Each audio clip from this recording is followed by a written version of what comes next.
France வரலாற்றுல 34 வயது இளம் பிரதமர் என்ற பெருமையை தன்பாலின ஈர்ப்பாளர் கேப்ரியல் அட்டல் பெற்றிருக்காரு. இத போல உலகத்துல இளம் பிரதமர் என்ற பெருமையை யார் யார் பெற்றிருக்காங்கிறத இந்த செய்தி தொகுப்புல பார்க்கலாம் வாங்க. அதிபர் இமானுவேல் மேக்ரானின் நெருங்கிய நண்பர், பிரான்ஸ் நாட்டின் மிகவும் பிரபலமான அரசியல்வாதி, இளம் அமைச்சர்களுள் ஒருவர், தன்னை வெளிப்படையாக தன்பாலின ஈர்ப்பாளர் என அறிவித்துக் கொண்டவர் அவர்தான் கேப்ரியல் அட்டல். பிரான்ஸ் நாட்டின் மிக இளம் வயது அதிபராக 39 வயதில் அதிபர் இமானுவேல் மேக்ரான் தேர்ந்தெடுக்கப்பட்ட அதே ஆண்டு பிரான்ஸ் தேசிய சட்டமன்றத்திற்குள் 27 வயதில் காலடி எடுத்து வைத்தார் கேப்ரியல்.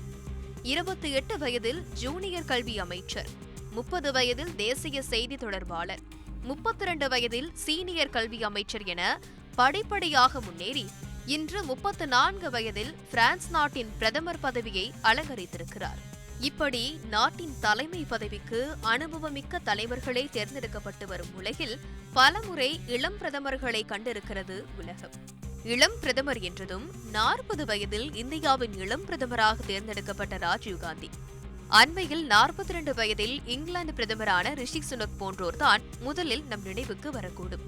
ஆனால் 17ஆம் நூற்றாண்டிலேயே வெறும் 24 வயதில் இங்கிலாந்தின் இளம் வயது பிரதமராக வில்லியம் பென்டே யங்கர் தேர்வு செய்யப்பட்டது எத்தனை பேருக்கு தெரியும்?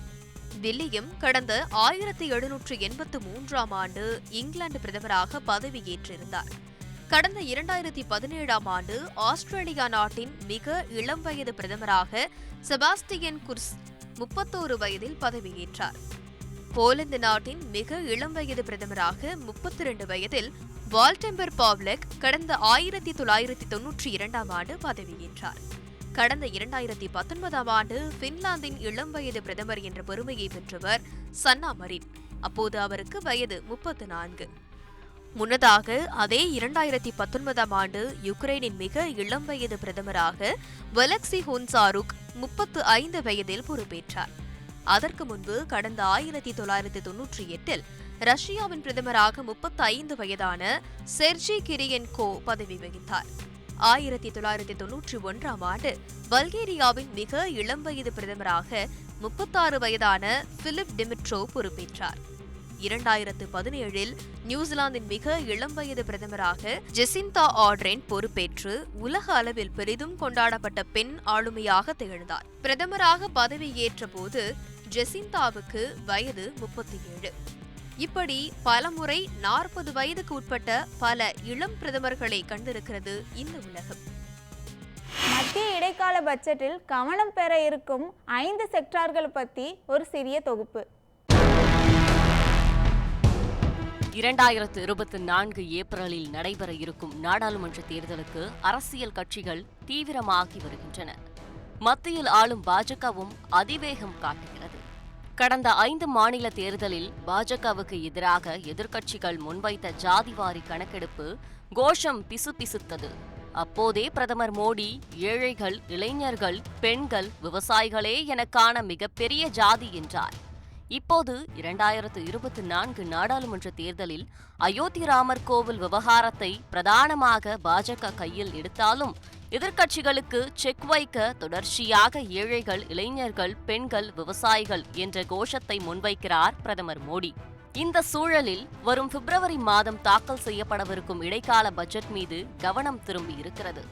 பொதுவாக தேர்தல் நடைபெற இருக்கும் ஆண்டுகளில் இடைக்கால பட்ஜெட் தாக்கல் செய்யப்படுவது வழக்கம். நிதியாண்டு தொடங்கும் மார்ச் தொடங்கி புதிய அரசு பதவியேற்கும் ஜூலை வரைக்குமான காலாண்டுக்கு தாக்கல் செய்யப்படுவது இடைக்கால பட்ஜெட். பெரும்பாலும் செலவினங்கள் தொடர்பாகவே இடைக்கால பட்ஜெட் அமையும். மத்திய நிதியமைச்சர் நிர்மலா சீதாராமனின் தேர்தலுக்கு முந்தைய பட்ஜெட்டில் பெண்கள், ஏழைகள், இளைஞர்கள், விவசாயிகள் மற்றும் பழங்குடியினர் என 5 முக்கிய பிரிவினருக்கான நலத்திட்டங்களில் கவனம் செலுத்தும் வகையில் அமைக்கப்பட்டுள்ளதாக கூறப்படுகிறது. அதாவது சமூகத்தில் இந்த பிரிவினருக்கான தற்போதைய திட்டங்களுக்கான ஒதுக்கீடுகள் அதிகரிக்கப்படலாம், புதிய திட்டங்கள் அறிவிக்கப்படலாம் என கூறப்படுகிறது. இளைஞர்களை ஈர்க்கும் வகையில் கல்வி மற்றும் திறன் மேம்பாடு சிறப்பு கவனம் பெறும் என கூறப்படுகிறது. 2023-24 மத்திய பட்ஜெட்டில் கல்வித்துறைக்காக மொத்தம் 1.12 லட்சம் கோடி ஒதுக்கப்பட்டிருந்தது. மத்திய பிரதேச தேர்தலில் பாஜக வெற்றி பெற பெண்களுக்கான திட்டம் முக்கிய காரணமாக பார்க்கப்படுகிறது. பெண்கள் தலைமையில் மேம்பாடு என பிரதமர் மோடி பேசி வரும் சூழலில் பிப்ரவரி 1 பட்ஜெட்டில் பெண்கள் மேம்பாடு சிறப்பிடம் பெறலாம் என தெரிகிறது. கடந்த பட்ஜெட்டில் பழங்குடியினர் திட்டங்களுக்கு ஒதுக்கீடு அதிகரிக்கப்பட்டது. பிரதமர் கிசான் சம்மன் நிதியின் கீழ் ஆண்டுதோறும் சிறு மற்றும் குறு விவசாயிகளுக்கு 6000 ரூபாயையும் வழங்குகிறது. 2023-24 பட்ஜெட்டில் இந்த திட்டத்திற்காக 60,000 கோடி ரூபாய் ஒதுக்கப்பட்ட நிலையில் இது அதிகரிக்கலாம் எனவும் கூறப்படுகிறது. இதுகுறித்து பேசும் அரசியல் பார்வையாளர்கள், மத்தியில் பாரம்பரியமாக ஜாதிய அரசியலை மையமாக கொண்ட இந்திய அரசியலை வர்க்க அரசியலாக பாஜக மாற்றுகிறது என்ற பேச்சும் நிலவுகிறது. கர்நாடகாவில் ஊரே ஒன்று கூடி ஒருவரை வழி அனுப்பி வச்சிருக்கு. இது காண்பவரை ஆச்சரியத்தில் ஆழ்த்தியிருக்கு. அதற்கான காரணம் என்னன்னு இந்த செய்தி தொகுப்புல பார்க்கலாம். தங்களுடன் 16 ஆண்டுகள் தாயாய் பிள்ளையாய் பழகிவிட்டு இன்று ஊரை விட்டு காலி செய்யும் ஒருவருக்கு ஒரு கிராமமே சேர்ந்து சுமார் 1.5 லட்சம் ரூபாய் மதிப்புள்ள பைக்கை பரிசாக வழங்கி வழி அனுப்பும் காட்சிதான் இது.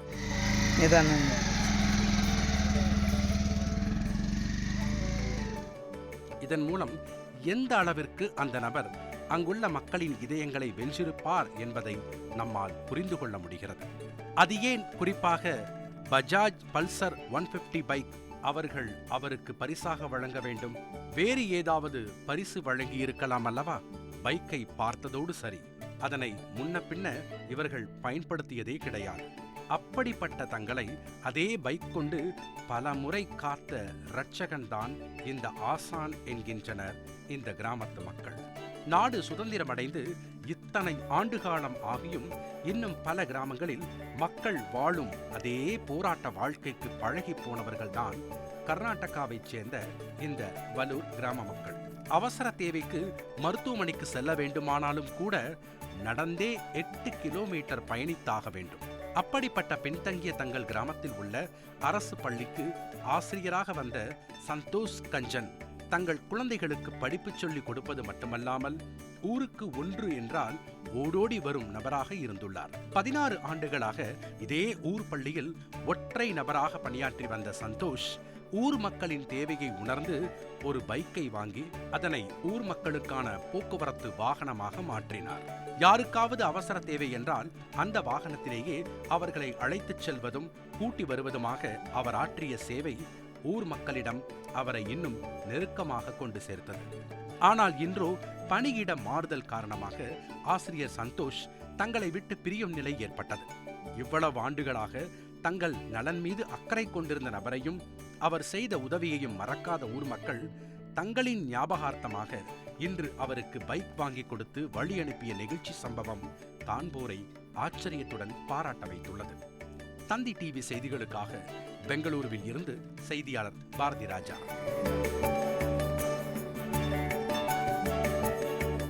அயோத்தி ராமர் கோயிலில் கும்பாபிஷேக விழா அரசியலாக்கப்படுதுன்னு எதிர்க்கட்சிகள் குற்றச்சாட்டிட்டு வராங்க. மறுபுறம் சங்கராச்சாரியார்களும் விழாவை புறக்கணிப்பதா தகவல் வெளியாயிருக்கு. இது பற்றின செய்தி தொகுப்பை காணலாம்.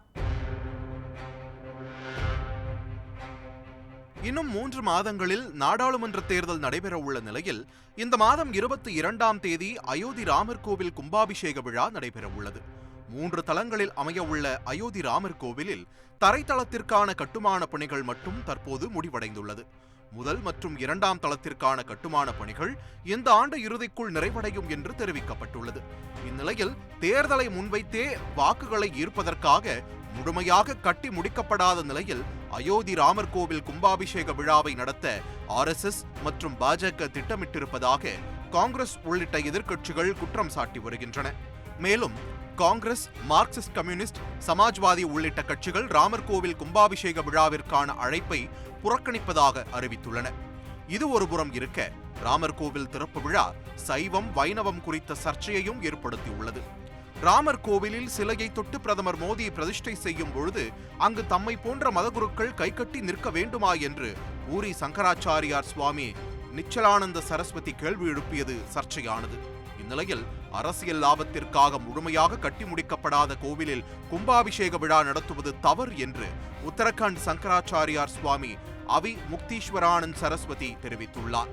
மேலும் அவர் ராமர் கோவில் கும்பாபிஷேக விழா சாஸ்திர விதிக்கு எதிரானது என்பதால் ஒடிஷா, உத்தரகண்ட், கர்நாடகா மற்றும் குஜராத்தைச் சேர்ந்த 4 முக்கிய சங்கராச்சாரியார்கள் ராமர் கோவில் கும்பாபிஷேக விழாவை புறக்கணிப்பதாக தெரிவித்துள்ளனர். ராமர் கோவில் வைஷ்ணவ கருத்துக்களை பின்பற்றும் ராமானந்த சம்பிரதாயத்தை சேர்ந்தவர்களுக்கே சொந்தம் என்றும் சைவ சம்பிரதாயத்தை பின்பற்றுபவர்களுக்கு அல்ல என்றும் ராமர் கோவில் அறக்கட்டளையின் பொது மேலாளர் சம்பத் ராய் கருத்து தெரிவித்துள்ளார். சம்பத் ராயின் இந்த கருத்துக்கு பிறகு சங்கராச்சாரியார்கள் அடுத்தடுத்து எதிர்ப்பு தெரிவித்து வருவது இந்த விவகாரத்தை சைவம் வைணவம் பிரச்சனையை நோக்கி நகரச் செய்துள்ளதாக கூறப்படுகிறது. சிறையிலிருந்து தப்பிச்ச கைதிகள் எல்லாம் தொலைக்காட்சியின் நேரலை போது சேனலுக்குள் ஆயுதங்களோட நுழைஞ்சிருக்காங்க. இந்த பரபரப்பு ஈக்வெடாரில் நடந்திருக்கிறது. இதை பற்றின செய்தி தொகுப்பை பார்க்கலாம். ஒரு காலத்தில் அமைதிக்கு பெயர் போன தேசம் இன்று வன்முறை பூமியாக மாறியிருப்பது உலகை அதிர்ச்சிக்குள்ளாக்கியுள்ளது. உலகிலேயே பூமத்திய ரேகைக்கு மிக நெருக்கமாக இருக்கும் நாடான எக்வடோர் இயற்கை எழில் கொஞ்சும் அழகிய பூமி. அதனால்தான் அமெரிக்கர்கள் பலரும் தங்களது கடைசி காலத்தை எக்வடோரில் கழிக்க விரும்புகின்றனர். ஆனால் உலகிலேயே கொக்கைன் போதைப் பொருள் அதிகம் உற்பத்தி செய்யும் நாடுகளான கொலம்பியா மற்றும் பெருவுக்கு இடையே இருக்கும் எக்வடோரில் இன்று போதைப் பொருள் மாஃபியா கும்பல்களின் அட்டூழியம் சொந்த நாட்டு மக்களையே பாதுகாப்பு குறைபாடு காரணமாக நாட்டை விட்டு வெளியேறும் நிலைக்கு தள்ளியுள்ளது. எக்வடோரின் மிகப்பெரிய துறைமுக நகரமான குயக்வில் நகரில் உள்ள சிறையில் இருந்து கடந்த ஞாயிற்றுக்கிழமை 32 கைதிகள் தப்பி சென்றனர். அவர்கள் தப்பி சென்ற சில மணி நேரத்தில் முகமூடி அணிந்த ஆயுதம் ஏந்திய கும்பல் ஒன்று அங்குள்ள தொலைக்காட்சி சேனலுக்கு நுழைந்து துப்பாக்கிகளுடன் கலவரத்தில் ஈடுபட்டது.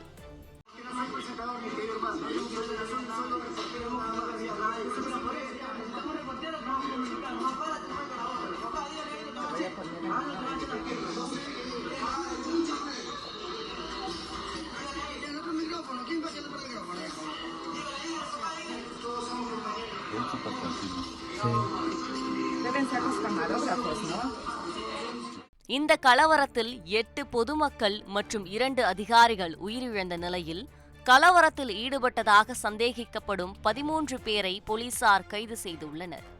ஆனால் ஆயுதப்படை அதிகாரிகள் சிலரை சிறைபிடித்து வைத்துள்ள அந்த கும்பல் இரவு 11 மணிக்கு மேல் வெளியே யாரேனும் நடமாடினால் அவர்களை கொல்வோம் என பகிரங்கமாக மிரட்டல் விடுத்துள்ளது.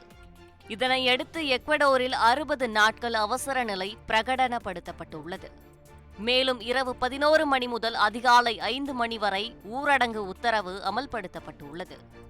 சிறையில் இருந்து தப்பித்த 32 கைதிகளில் 22 பேர் பிடிபட்டு விட்ட நிலையில் மெக்சிகோ போதை கும்பலுடன் தொடர்புடைய பிரபல போதைப் பொருள் கடத்தல் தலைவன் அடோல்ஃபோ மேசியாஸ் மற்றும் மற்றொரு முக்கிய குற்றவாளி ஃபேப்ரிசியோ கோல்ன் ஆகியோர் தலைமறைவாகி இருப்பதால் அங்கு நிலைமை இன்னும் மோசமடைந்துள்ளது.